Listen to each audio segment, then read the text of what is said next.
Welcome to the Less Stressed Life podcast. This is your host, Christa Biegler, private practice integrative nutritionist, helping people across the U.S. reverse digestive issues, eczema, and autoimmunity via phone and video consult. To learn more, visit lessstressednutrition.com. Now, on to the show.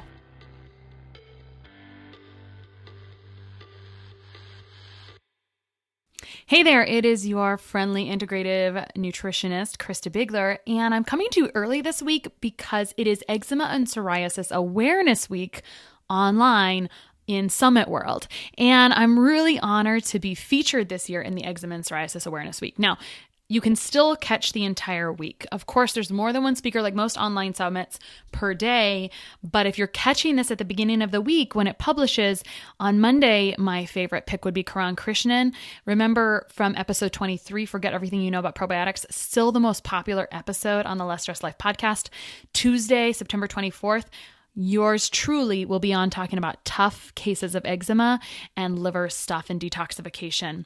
Lots of awesome speakers the rest of the week too. Totally love Chris Masterjohn. Dr. Pete Leo is probably one of the primary eczema doctor experts kind of out there right now. Dr. Carrie Jones, she'll be on this podcast in a couple of months. She's the medical director for the comprehensive hormone testing company we use. So anyway, should be really great. My friend Jen Fugo of the Healthy Skin Show is hosting, and she also had really aggravating eczema. Hers really presented on her skin.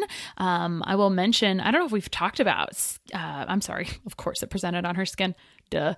I don't know if we've talked about eczema on the hands. Hers presented on her hands. And I always think about hand eczema coming up after a bout of really big stress because we think about pantothenate or B5 kind of being dumped. And anyway, we don't talk about that here and now, but what I would love for you to do is go into the show notes, grab my link for Eczema and Psoriasis Awareness Week. It's totally free.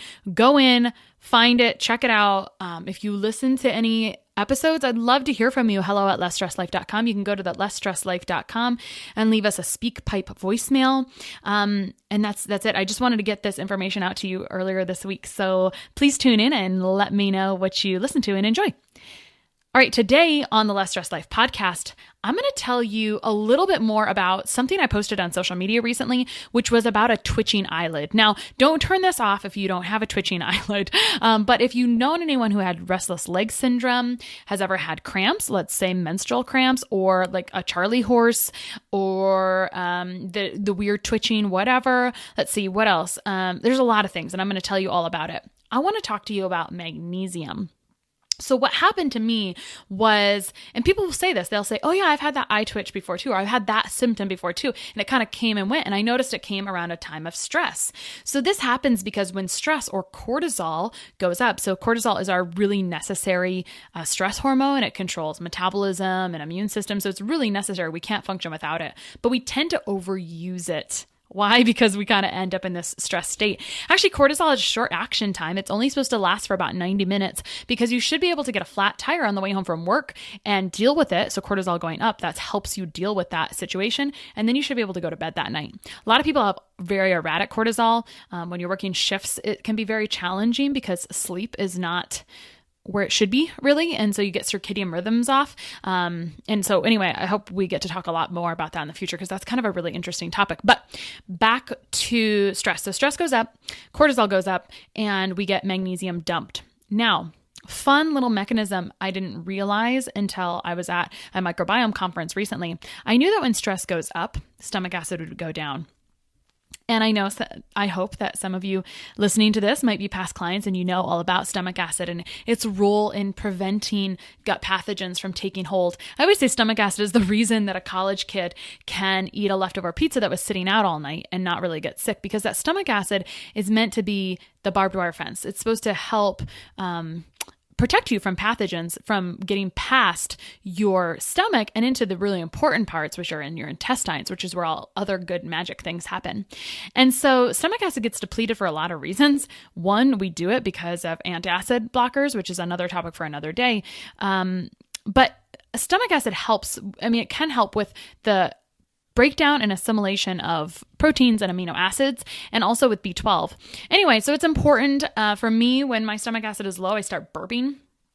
And so actually I saw this present in my daughter recently. I know she's stressed with school and sports and whatnot. And all of a sudden she's just burping. And I say, okay, girlfriend, we're going to assess your stomach acid situation. Anyway, long story short, stress decreases stomach acid, or it can decrease stomach acid. The reason that this happens is because one of the enzymes that helps with the creation of stomach acid is dependent on magnesium. That was a lot to say to get to that point. Let me tell you more about why you should care about magnesium.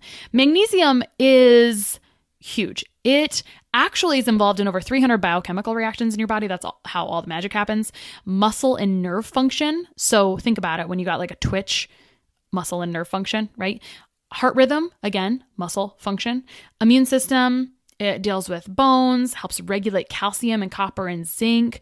It's the second most prevalent cation after potassium. So it's an electrolyte technically. So potassium and sodium are the electrolytes you think about when you think about electrolyte beverages, but also magnesium is one as well.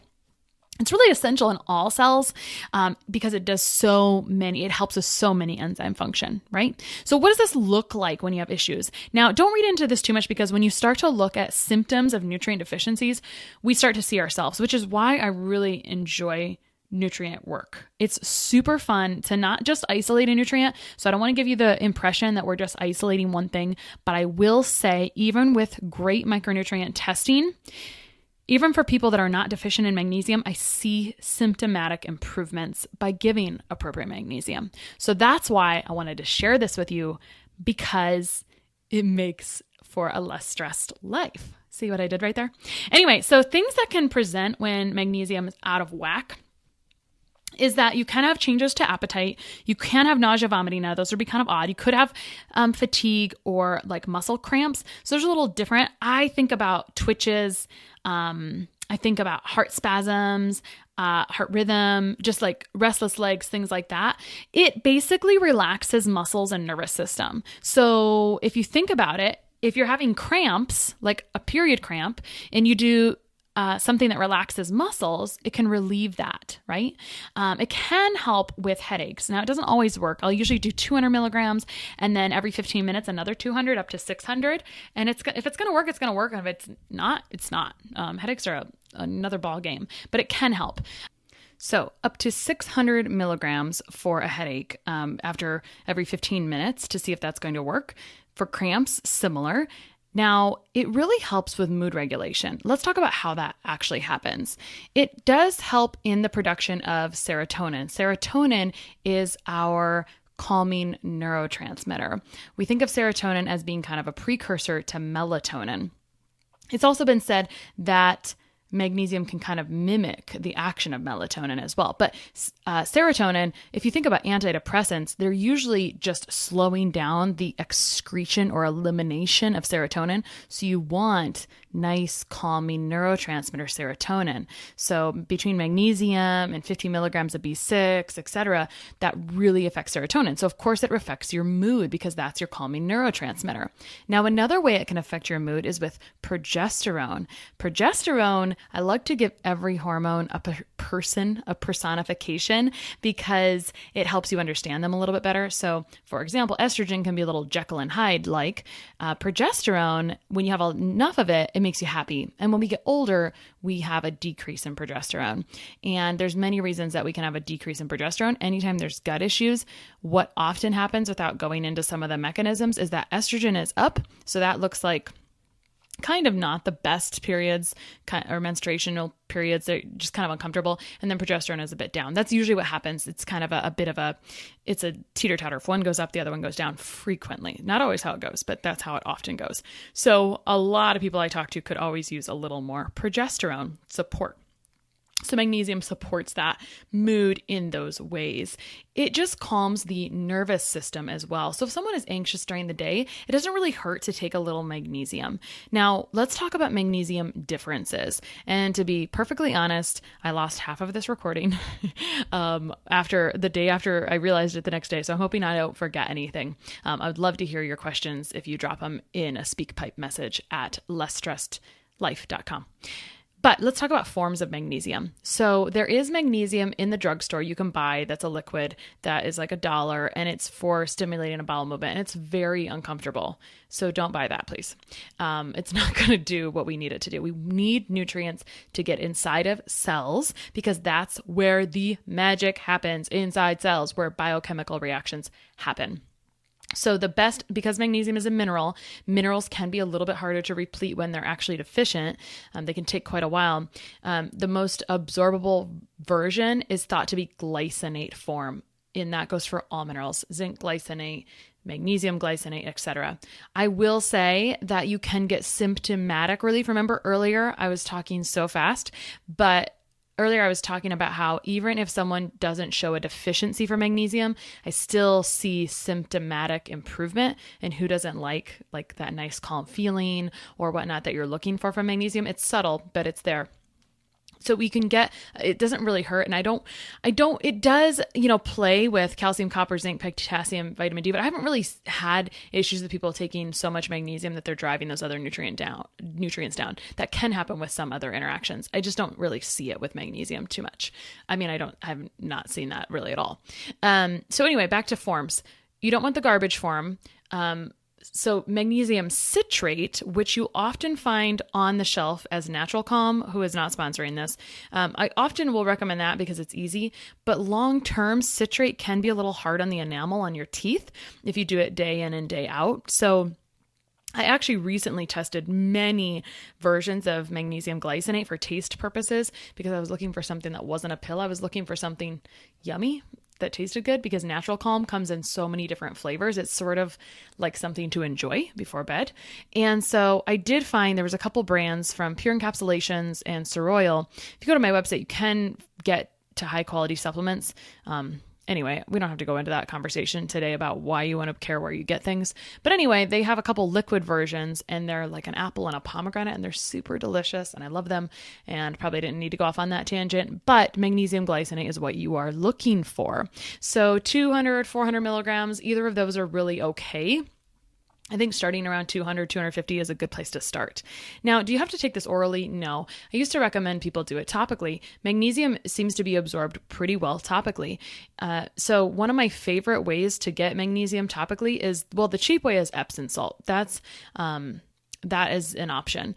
But I really like a very particular kind of Epsom salt with magnesium in it called Ancient Minerals. It's got some other nutrients in it, silica and MSM, that are very skin softening that I just adore.